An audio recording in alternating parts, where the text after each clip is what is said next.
അപ്പോൾ dear students, നമ്മൾ ഈ വീഡിയോയിൽ ഡിഗ്രി ഫസ്റ്റ് ഇയറിലെ prose for the young reader എന്ന് പറയുന്ന ടെക്സ്റ്റ് ബുക്കിനകത്ത് രണ്ടാമത്തെ ചാപ്റ്റർ ആയിട്ടുള്ള ജേർണി ടു നയാഗ്ര എന്ന് പറയുന്ന ചാപ്റ്ററിൻ്റെ രണ്ടാമത്തെ പാർട്ടാണ് നമ്മൾ വായിക്കാൻ പോകുന്നത്. അപ്പോൾ ഈ ചാപ്റ്ററിൻ്റെ ഏതാണ്ട് അവസാന ഭാഗത്ത് നമ്മൾ എത്തിക്കഴിഞ്ഞിരിക്കുകയാണ്. അപ്പോൾ ഈ വീഡിയോയിൽ നമുക്ക് ഇതിനകത്തുനിന്ന് വരാൻ സാധ്യതയുള്ള ക്വസ്റ്റ്യൻ ആൻസേഴ്സ് വായിച്ചു നോക്കാം, പിന്നെ അനോട്ടേഷൻസും വായിക്കാം. അപ്പോൾ അടുത്ത പാരഗ്രാഫ് എന്ന് പറയുന്നത്, at mid night Dickens and his party came to Cleveland and stayed there. അങ്ങനെ രാത്രി മിഡ് നൈറ്റ് അർദ്ധരാത്രിയിൽ അവർ ക്ലീവ്ലാൻഡ് എന്ന് പറയുന്ന സ്ഥലത്ത് എത്തിച്ചേരുകയാണ്. എന്നിട്ട് അവരവിടെ തങ്ങുകയാണ്. Next day too early they started. അങ്ങനെ പിറ്റേ ദിവസം രാവിലെ ഇയറി എന്ന് പറയുന്ന സ്ഥലത്തേക്ക് അവർ യാത്ര ചെയ്യുകയാണ്. ഇയറി എന്ന് പറയുന്ന ഒരു റിവറാണ്. ആ റിവറിൻ്റെ ചുറ്റുമുള്ള സ്ഥലമാണ് ഉദ്ദേശിക്കുന്നത്. The next leg of their tour was Buffalo and finished their breakfast. അപ്പോൾ അവർ ഇറങ്ങാൻ പോകുന്നത് ബഫല്ലോ എന്ന് പറയുന്ന സ്ഥലത്താണ്. അപ്പോൾ അവർ ബ്രേക്ക്ഫാസ്റ്റ് കഴിച്ചു കഴിഞ്ഞു. Since they were near the Great Falls, they set off by the train.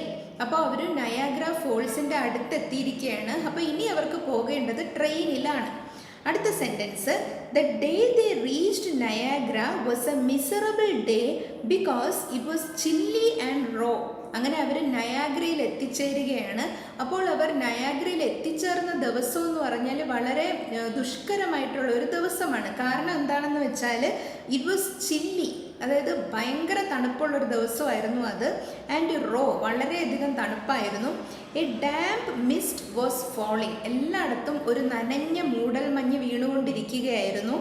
The trees were bare and wintry. അപ്പോൾ മഞ്ഞുകാലം ആയതുകൊണ്ട് തന്നെ മരങ്ങളിലൊന്നും ഇലയൊന്നും ഇല്ലായിരുന്നു, എല്ലാം ബെയർ ആയിരുന്നു. ബെയർ എന്ന് പറഞ്ഞാൽ ഇലയില്ലാതെ നിൽക്കുകയായിരുന്നു, മഞ്ഞ് പിടിച്ച് നിൽക്കുന്ന മരങ്ങളായിരുന്നു. അടുത്ത paragraph, Dickens was listening for the roar if the train halted. അപ്പോൾ ട്രെയിൻ നിൽക്കുകയാണെങ്കിൽ ഈ നയാഗ്ര ഫോൾസിൻ്റെ ആ ഒരു അലർച്ച കേൾക്കാമല്ലോ എന്ന് വിചാരിച്ചാണ് ഡിക്കൻസ് ഇരിക്കുന്നത്. He was expecting the moment of beholding the spray. അപ്പോൾ ബിഹോൾഡ് എന്ന് പറഞ്ഞാൽ കാണുക എന്നാണ് അർത്ഥം. Behold meaning see, to see, കാണുക. അപ്പോൾ ഡിക്കൻസ് വെയിറ്റ് ചെയ്തിരിക്കുന്നത് ആ ഒരു സ്പ്രേ, അതായത് ഈ വെള്ളച്ചാട്ടത്തിൻ്റെ അടുത്തൊക്കെ എത്തുമ്പോൾ ഇങ്ങനെ ഒരു വെള്ളത്തിൻ്റെ ഒരു സ്പ്രേ ചുറ്റും ഉണ്ടാവുമല്ലോ. അപ്പോൾ ആ ഒരു സ്പ്രേ കാണാൻ വേണ്ടി അദ്ദേഹം കാത്തിരിക്കുകയാണ്. He saw two white clouds rising up slowly and majestically from the depths of the earth. അപ്പോഴാണ് അദ്ദേഹം കണ്ടത് ഭൂമിയുടെ ആഴങ്ങളിൽ നിന്നും മെജസ്റ്റിക്കലി എന്ന് പറഞ്ഞാൽ വളരെ രാജകീയമായി, വളരെ പ്രൗഢിയോടുകൂടി രണ്ട് വലിയ വെളുത്ത മേഘങ്ങൾ പൊങ്ങി വരുന്നത് അദ്ദേഹം കണ്ടു. അതായത് ഈ നയാഗ്ര വാട്ടർഫോൾസിൻ്റെ ആ വെള്ളം ചാടുന്ന പ്രദേശത്ത് നിന്നും വെള്ളത്തിൻ്റെ ഒരു മേഘം പുക പോലെ പൊങ്ങി വന്നു എന്നാണ് ഉദ്ദേശിക്കുന്നത്. നയാഗ്ര വാട്ടർഫോൾസ് ഇതിൻ്റെ പിക്ചറോ അല്ലെങ്കിൽ വീഡിയോസോ കണ്ടിട്ടുള്ളവർക്ക് അത് എത്ര മനോഹരമാണെന്ന് മനസ്സിലാവും. അപ്പോൾ കണ്ടിട്ടില്ലാത്തവർ നയാഗ്ര വാട്ടർഫോൾസിൻ്റെ വീഡിയോ എടുത്ത് നോക്കുക. അപ്പോൾ അടുത്ത sentence, after some time they alighted. അപ്പോൾ കുറച്ച് കഴിഞ്ഞ് അവർ ട്രെയിനിൽ നിന്നും പുറത്തിറങ്ങി. For the first time he saw the mighty rush of water and felt the ground tremble underneath his feet. അപ്പോൾ ആദ്യമായിട്ട് അദ്ദേഹം കണ്ടു, എന്താണ് കണ്ടത്? മൈറ്റി റഷ് ഓഫ് വാട്ടർ, വെള്ളത്തിൻ്റെ ആ ഒരു പ്രൗഢമായ ആ ഒരു പോക്ക്, റഷ് അദ്ദേഹം കണ്ടു. മാത്രമല്ല felt the ground tremble under his feet, അതായത് തൻ്റെ കാലുകൾക്ക് അടിയിൽ ഭൂമി ഇങ്ങനെ വിറയ്ക്കുന്നതായിട്ട് അദ്ദേഹം മനസ്സിലാക്കി. അതായത് നയാഗ്ര ഫോൾസിൻ്റെ ആ ഒരു വൈബ്രേഷനാണ് ഭൂമിയിൽ അടിക്കുന്നത്. അടുത്ത paragraph, he saw the banks were very steep and slippery with rain and half melted ice. അപ്പോൾ അതിൻ്റെ കരയൊക്കെ സ്ലിപ്പറിയാണ്, അതായത് വഴുക്കലുള്ളതാണ്, ചവിട്ടിയാൽ തെന്നിപ്പോകുന്ന തരത്തിലാണ് ആ ബാങ്ക്സ്, റിവർ ബാങ്ക്സ് ഒക്കെ കണ്ടത്. ആൻഡ് ഹാഫ് മെൽറ്റഡ് ഐസ്, ഐസൊക്കെ പകുതി മെൽറ്റ് ചെയ്ത് കിടക്കുകയാണ്. The noise of the falling waters seemed to deafen and the spray to half blind. അപ്പോൾ ഈ വെള്ളച്ചാട്ടത്തിൻ്റെ ശബ്ദം എന്ന് പറഞ്ഞാൽ ഡെഫനിങ് ആണ്, അതായത് നമുക്ക് ചെവി അടച്ചു പോകുന്ന ശബ്ദമായിരുന്നു അത്.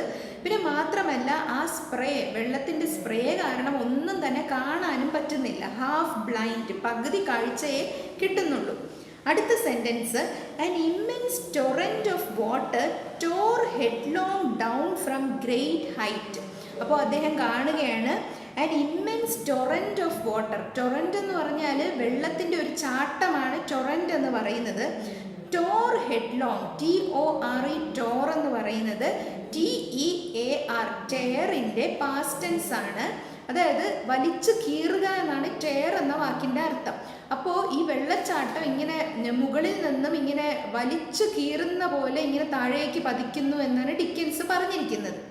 ഹെഡ്ലോങ് ഫ്രം ദ ഗ്രേറ്റ് ഹൈറ്റ്, അതായത് വളരെ ഉയരത്തിൽ നിന്നും ഈ വെള്ളച്ചാട്ടം പതിക്കുകയാണ്. Seated in a ferry boat they crossed the swollen river.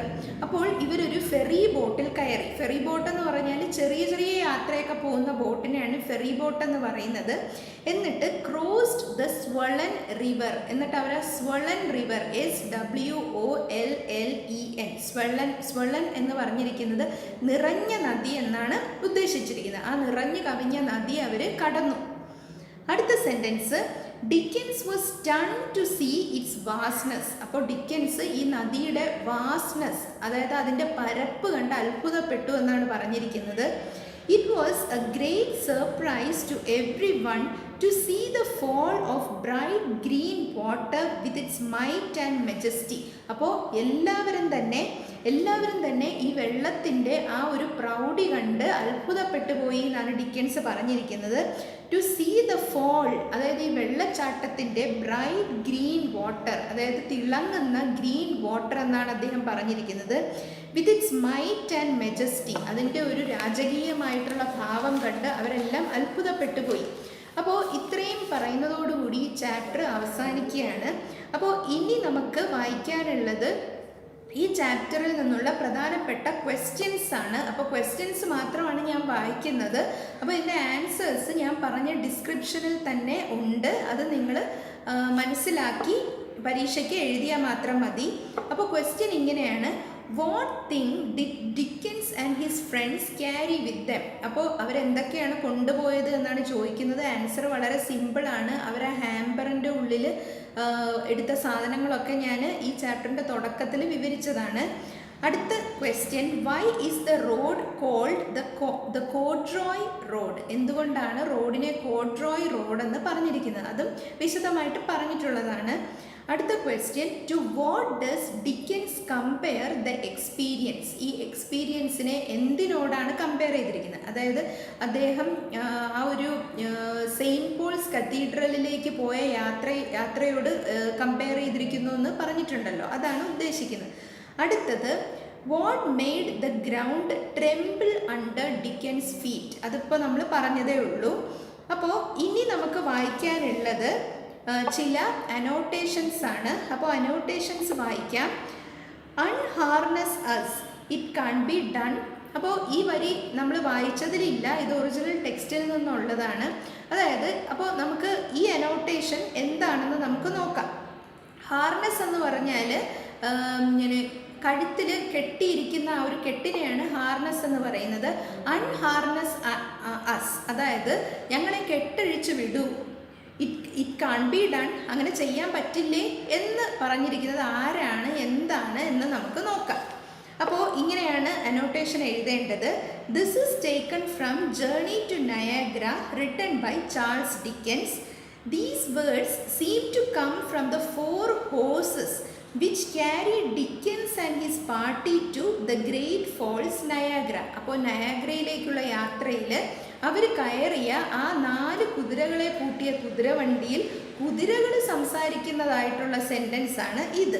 അപ്പോൾ നമ്മുടെ ഡിക്കൻസ് ഇമാജിൻ ചെയ്യുകയാണ്, അവിടെ കുതിരകൾ ഇങ്ങനെ അങ്ങോട്ടും ഇങ്ങോട്ടും പറയുന്നുണ്ടാവും, ഞങ്ങളെ ഒന്ന് അഴിച്ചു വിട്, അതൊന്നും ചെയ്യാൻ പറ്റില്ലേ എന്ന് കുതിരകൾ പറയുന്നു എന്നാണ് ഡിക്കൻസ് ഇവിടെ പറഞ്ഞിരിക്കുന്നത്. അപ്പോൾ ഈ ആൻസറിൻ്റെ ബാക്കി ഭാഗം വായിക്കുകയാണ്. Dickens and his party started to Sandusky with high spirits in a carriage drawn by 4 horses. അപ്പോൾ ഡിക്കൻസും പാർട്ടിയും വളരെയധികം ഹൈ സ്പിരിറ്റ്സ് എന്ന് പറഞ്ഞാൽ വളരെ ഉത്സാഹത്തോടു കൂടി നയാഗ്ര ഫോൾസ് കാണാൻ പോവുകയാണ് 4 കുതിരകളുള്ള ഈ കുതിരവണ്ടിയിൽ. It was a rough journey because of the streets. അപ്പോൾ ഈ യാത്ര വളരെ ദുഷ്കരമായിരുന്നു, കാരണം ആ റോഡ് അങ്ങനെ ആയിരുന്നു.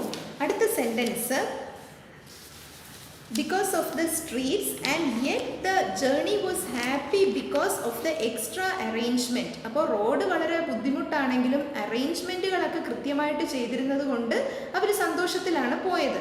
The way to the Niagara was an uphill task. അപ്പോൾ നയാഗ്രയിലേക്ക് പോകുന്ന പോക്കെന്ന് പറഞ്ഞാൽ ഒരു കയറ്റമായിരുന്നു, ഒരു മലകയറ്റമായിരുന്നു. During their onward journey they were all flung together. അതായത് അവരുടെ ജേർണിയിൽ ഇവർ അങ്ങോട്ടും ഇങ്ങോട്ടും എടുത്തെറിയപ്പെടുകയായിരുന്നു. Their heads crushed against the roof of the carriage. കാരിയേജിൻ്റെ റൂഫിൽ അവരുടെ തല ചെന്ന് ഇടിക്കുന്നുണ്ടായിരുന്നു. The coach had a jolt wherever the roads were uneven. Road എവിടെയൊക്കെയാണ് അൺഈവൻ അല്ലെങ്കിൽ സ്മൂത്ത് അല്ലാതിരുന്നത് അവിടെയൊക്കെ അവരിങ്ങനെ എടുത്തെറിയപ്പെടുകയായിരുന്നു. When it had to cross a more difficult path, Dickens imagines that the horses must be talking to each other like this. അപ്പോൾ ഇതിലും ബുദ്ധിമുട്ടുള്ള വഴിയിലൂടെ പോകുമ്പോൾ Dickens imagine ചെയ്യുകയാണ് കുതിരകൾ ഇങ്ങനെ സംസാരിക്കുന്നുണ്ടാവാം എന്ന്. The 4 horses seem to say, free us from this ordeal and we can't move further. അപ്പോൾ ഈ കുതിരകൾ പറയുന്നുണ്ടാവും, ഈ ഒരു ഓഡിയൽ, ഈ ഒരു അഗ്നിപരീക്ഷയിൽ നിന്ന് ഞങ്ങളെ ഒന്ന് രക്ഷപ്പെടുത്തു, ഞങ്ങൾക്കിനിയും മുന്നോട്ട് പോകാൻ പറ്റില്ല എന്ന് കുതിരകൾ പറയുന്നുണ്ടാകും എന്നാണ് ഡിക്കൻസ് ഇവിടെ പറഞ്ഞിരിക്കുന്നത്. ഇനി അടുത്ത അനോട്ടേഷൻ എന്ന് പറയുന്നത്, now there is a Grecian urn erected in the center of the lonely field. അപ്പോൾ ഇത് നിങ്ങൾക്ക് ഓർമ്മയുണ്ടാവും ഏത് സന്ദർഭത്തിലാണെന്ന്. അപ്പോൾ ആൻസർ ഇങ്ങനെ തന്നെയാണ്. This is from journey to Niagara, written by Charles Dickens. These words tell us about the difficult journey undertaken by Dickens and his party. Their journey to Niagara was an uphill task. As the night came, the track became narrower and the driver of the coach could find his way by instinct only. അപ്പോൾ ഇത് ഞാൻ explain ചെയ്യാത്തത് നേരത്തെ ഇതൊക്കെ നമ്മൾ പറഞ്ഞിട്ടുണ്ട്, അതുകൊണ്ടാണ്. So there was no possibility for his falling asleep. The horse also has to walk over the broken ground. The stumps of trees are a curious feature in American traveling. They present many-fold illusions to the unaccustomed eye. അപ്പോൾ അതായത് ഉദ്ദേശിക്കുന്നത് ആ വഴിയിൽ കിടക്കുന്ന ആ ഒരു stumps, അതായത് മരങ്ങൾ മുറിച്ച് കഴിഞ്ഞ് ആ കുറ്റികൾ കണ്ടു കഴിഞ്ഞാൽ ഓരോരുത്തർക്കും ഓരോന്ന് തോന്നുന്നു എന്നാണ് നമ്മുടെ സന്ദർഭം പറയുന്നത്. അടുത്ത sentence, to some it may be a Grecian urn. ചിലർക്ക് അതൊരു ഗ്രീഷ്യൻ ഏൺ ആയിട്ടാണ് തോന്നുന്നത്. ഗ്രീഷ്യൻ ഏൺ എന്താണെന്നൊക്കെ നമ്മൾ നേരത്തെ എക്സ്പ്ലെയിൻ ചെയ്തതാണ്. Erected in the center of a lonely field. To some it may be a woman weeping at a tomb. To few it may be a student poring on a book. Poring. Poring എന്ന് പറഞ്ഞാൽ വായിക്കുക എന്നാണ് അർത്ഥം. അടുത്ത sentence, Dickens recognised in them counter parts of figures from children's books. Earn is എന്നിട്ട് ഉത്തരം ഇത്രയും പറഞ്ഞതിന് ശേഷം അനോട്ടേഷൻസ് എഴുതുമ്പോൾ അതിൻ്റെ ഉള്ളിൽ ചില പ്രത്യേക വാക്കുകളൊക്കെ ഉണ്ടെങ്കിൽ, അപ്പോൾ ഇവിടെ പ്രത്യേക വാക്കുണ്ട്. ഗ്രീഷ്യൻ ഏൺ എന്ന് പറയുന്നത് ഒരു പ്രത്യേക പരാമർശം അർഹിക്കുന്ന ഒരു പ്രയോഗമാണ്. അപ്പോൾ അതിനെപ്പറ്റി നമ്മൾ വിശദമായിട്ട് താഴെ ഒരു 2-3 വരിയിൽ സെപ്പറേറ്റ് പാരഗ്രാഫായിട്ട് കൊടുക്കേണ്ടതുണ്ട്. അപ്പോൾ അതെങ്ങനെയാണ് കൊടുത്തിരിക്കുന്നതെന്ന് നോക്കാം. Earn, URN, earn is A kind of was, VASE, was. Was എന്ന് പറഞ്ഞാൽ പാത്രം, കുടം എന്നൊക്കെയാണ് അർത്ഥം. നമ്മൾ സാധാരണ മലയാളികൾ വെയ്സ് എന്നാണ് ഇതിനെ പറയുന്നത്, ഫ്ലവർ വെയ്സ് എന്നാണ് പറയുന്നത്. പക്ഷേ അതിൻ്റെ പ്രൊനൗൺസിയേഷൻ ഫ്ലവർ വാസ് എന്നാണ്. അപ്പോൾ earn is A kind of was meant for keeping the ashes of a dead person. അതായത് മരിച്ചുപോയ, അതായത് പണ്ട് ഗ്രീസിൽ ആ പുരാതന കാലത്തൊക്കെ അവർ മരിച്ചു കഴിഞ്ഞാൽ ചിതാഭസ്മം സൂക്ഷിക്കുമായിരുന്നു. അത് എന്നാൽ ഇംഗ്ലീഷുകാരങ്ങനെ സൂക്ഷിക്കില്ല. ഇത് പുരാതന ഗ്രീക്ക് സംസ്കാരത്തിൽപ്പെട്ട കാര്യമാണ് പറയുന്നത്. Grecian urn is famous for its beauty and carvings. അപ്പോൾ ഗ്രീഷ്യൻ ഏൺ എന്ന് പറയുന്നത് വളരെ അതിൻ്റെ ഒരു ബ്യൂട്ടിയുടെ കാര്യത്തിൽ അത് സ്പെഷ്യലാണ്. കാർവിങ്സ് എന്ന് പറഞ്ഞാൽ അതിൻ്റെ പുറത്തുള്ള കൊത്തുപണികൾ. A famous English romantic poet John Keats wrote a poem Ode on a Grecian urn. അപ്പോൾ നമ്മൾ അതും പറയണം. ഇംഗ്ലീഷ് പോയറ്റ്, ഫേമസ് ആയിട്ടുള്ള ഇംഗ്ലീഷ് പോയറ്റ് ജോൺ കീറ്റ്സ് ഒരു വളരെ ഫേമസ് ആയിട്ടുള്ള ഒരു പോം എഴുതിയിട്ടുണ്ട്, odd on A Grecian earn. അപ്പോൾ അതും കൂടി പറയേണ്ടത് അത്യാവശ്യമാണ്. ഇനി അടുത്ത അനോട്ടേഷൻ എന്ന് പറയുന്നത് this was not a very politic step as it turned out. അതായത് പൊളിറ്റിക് എന്ന് പറഞ്ഞാൽ വിവേകപൂർണമായ എന്നാണ് അർത്ഥം. അപ്പോൾ ഈ സെൻറ്റൻസിൻ്റെ അർത്ഥം എന്താണ്? ഇത് ഒരു വിവേകപൂർണമായിട്ടുള്ള ഒരു സ്റ്റെപ്പല്ല എന്നാണ് തോന്നുന്നത്. അപ്പോൾ ഏതാണ് സന്ദർഭം എന്ന് നമുക്ക് നോക്കാം. This sentence is given from Charles Dickens journey to Niagara. It tells us about the attempts taken by Dickens' Boston friend to find a suitable place to sleep. അപ്പോൾ ഇവിടുത്തെ കഥാസന്ദർഭം എന്ന് പറയുന്നത് ഡിക്കൻസിൻ്റെ ബോസ്റ്റണിൽ നിന്നുള്ള ഫ്രണ്ട് ഉറങ്ങാനൊരു സ്ഥലം കണ്ടെത്തുന്ന സന്ദർഭമാണിത്.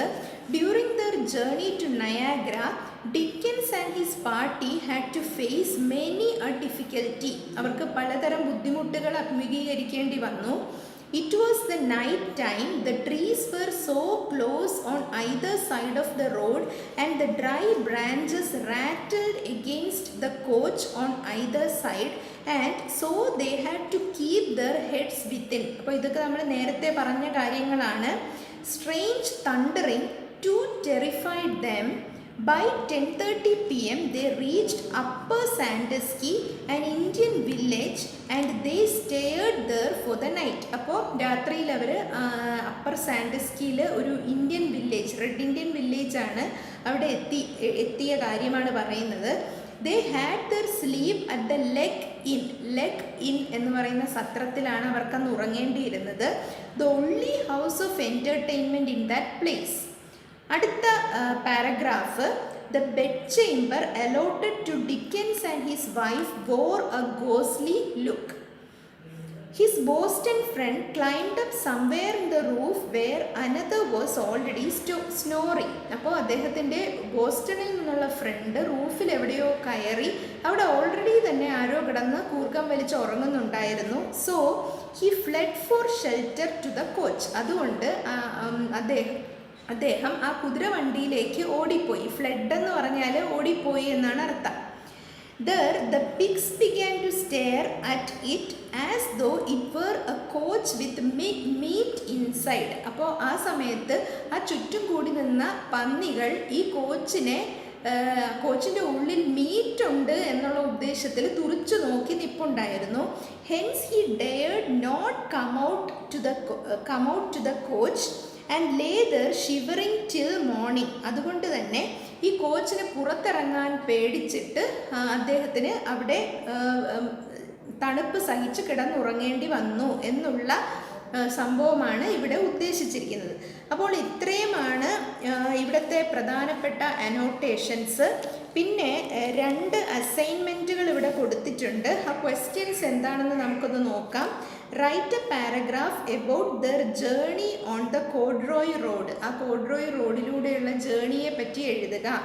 അടുത്തത് write a short essay about the sight of the great falls. Niagara falls കണ്ടപ്പോൾ ആ ഒരു എക്സ്പീരിയൻസിനെ പറ്റി എഴുതാൻ വേണ്ടിയിട്ടാണ്.